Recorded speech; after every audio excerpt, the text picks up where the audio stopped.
The second book of Samuel, otherwise called the second book of the Kings. Chapter 1. Now it came to pass after the death of Saul, when David was returned from the slaughter of the Amalekites, and David had abode 2 days in Ziklag. It even came to pass on the 3rd day, that behold, a man came out of the camp from Saul with his clothes rent, and earth upon his head. And so it was, when he came to David, that he fell to the earth, and did obeisance. And David said unto him, From whence comest thou? And he said unto him, Out of the camp of Israel am I escaped. And David said unto him, How went the matter? I pray thee, tell me. And he answered, That the people are fled from the battle, and many of the people also are fallen and dead, and Saul and Jonathan his son are dead also. And David said unto the young man that told him, How knowest thou that Saul and Jonathan his son be dead? And the young man that told him said, As I happened by chance upon Mount Gilboa, behold, Saul leaned upon his spear, and lo, the chariots and horsemen followed hard after him. And when he looked behind him, he saw me, and called unto me, and I answered, Here am I. And he said unto me, Who art thou? And I answered him, I am an Amalekite. He said unto me again, Stand, I pray thee, upon me, and slay me. For anguish is come upon me, because my life is yet whole in me. So I stood upon him, and slew him, because I was sure that he could not live after that he was fallen. And I took the crown that was upon his head, and the bracelet that was on his arm, and have brought them hither unto my Lord.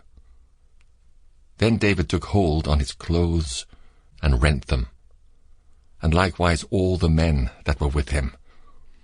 And they mourned, and wept, and fasted until even for Saul, and for Jonathan his son, and for the people of the Lord, and for the house of Israel, because they were fallen by the sword.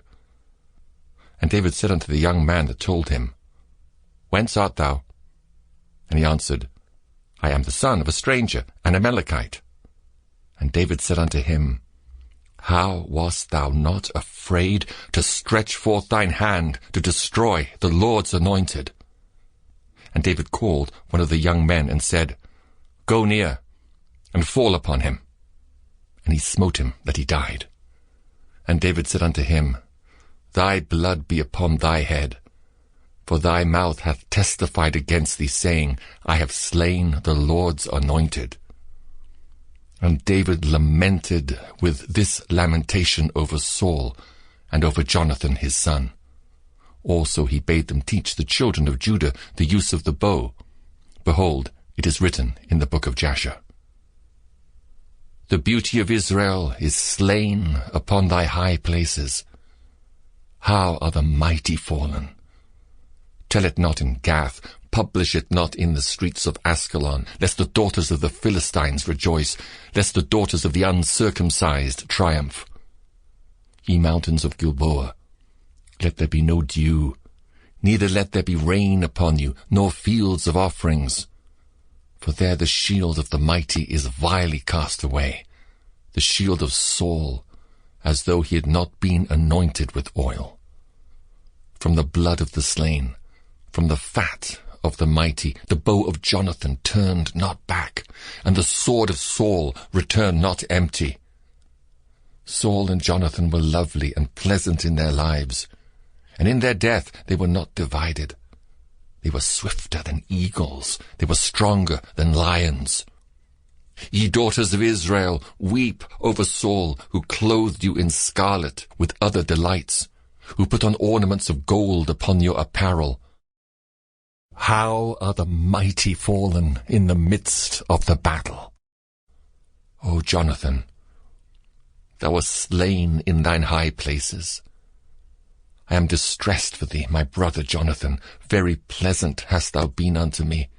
Thy love to me was wonderful, passing the love of women.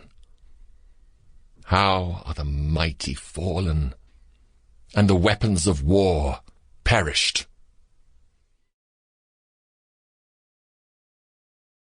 2 Samuel chapter 2.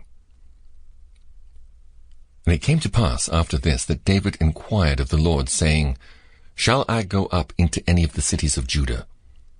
And the Lord said unto him, Go up.